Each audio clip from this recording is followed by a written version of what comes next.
to today's edition of editorials, a broadcast from Canada. My name is Sandra Asante.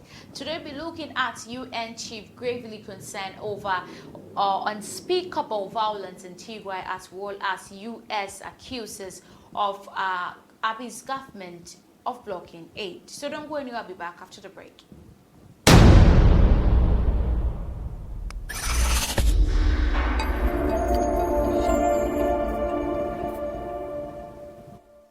You're welcome back from the break. We will start with the unspeakable violence in Tigray, and the Secretary General's remark came on World Humanitarian Day, and he recognized humanitarian and the many millions of people they have strived to help every day.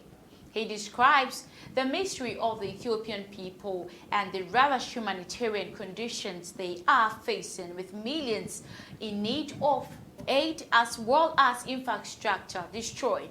The spread of the conflict, he added, has ensnared even more people in its horror. He said now it is time to put an end to the suffering.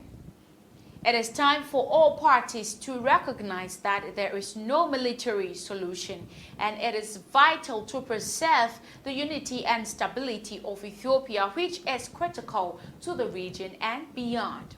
He continued by saying, to give peace a chance in Ethiopia, the Secretary General appealed for action on three fronts: an immediate end of hostilities, guaranteed unrestricted humanitarian access, together with the re-establishment of public services in all affected areas, as well as the creation of conditions that allow for the start of an Ethiopian-led political dialogue to find solution for the crisis.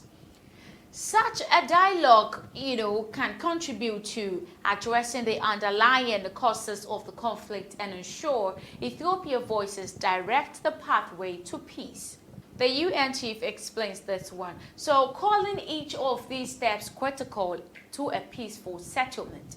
Mr. Guterres assured journalists that the UN continues to have a humanitarian presence in and near Tigray, although there is a lack of full humanitarian access.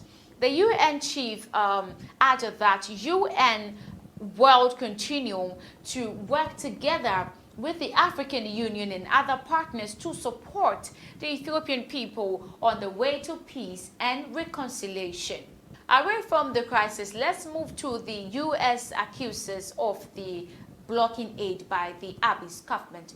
The U.S. International Development Agency has blamed the Ethiopian government for a shortage of humanitarian aid in the country's conflict-torn Tigray region. U.S. aid accused the government of obstructing access to Tigray as it warned that food aid was set to run out this week for the first time. Hundreds of thousands of people are at risk of famine amid the conflict between government and forces. Ethiopia has denied purposely blocking aid. Prime Minister Abiy Ahmed's spokeswoman told reporters that the government was allowing aid convoy to enter Tigray, but that security was priority that cannot be compromised. It is a volatile area, so there are going to be continuous checks and processes, she stated. In her statement, U.S. Chief Samantha Power described the flow of humanitarian assistance into the northern region as woefully insufficient. She said warehouses were virtually empty and that aid workers would soon have nothing to distribute. This shortage is not because food is unavailable, but because the Ethiopian government is obstructing humanitarian aid and personnel, including land convoys and air access. Samantha Power said that U.S. aid called on the Ethiopian government to immediately allow humanitarian access. It noted that aid trucks had been unable to leave the town of Samara in the neighboring Afar region, currently the only accessible land route into Tigray. United Nations have separately told the BBC that more than 100 aid trucks are stuck on this route. Its World Food Programme has warned that it is running out of stock of food.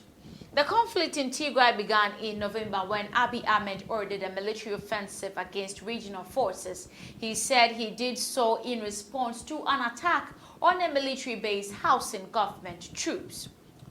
That is what he claimed, but the escalation came after months of feuding between Mr. Abiy's government and leaders of the Tigray's dominant political party, the Tigray People's Liberation Front. For almost 3 decades, the party was at the center of national power before it was sidelined by Mr. Abiy, who took power in 2018 after anti-government protest. Mr. Abiy's Nobel Prize Peace winner pursued reforms, but when Tigray resisted, the political crisis erupted into war. We hope the conflict in Tigray ends, but on this note, I'd like to tell you that this is the end of the editorials. Thank you so much for watching. My name is Sandra Asante. Enjoy the rest of the day. I'll see you some other time.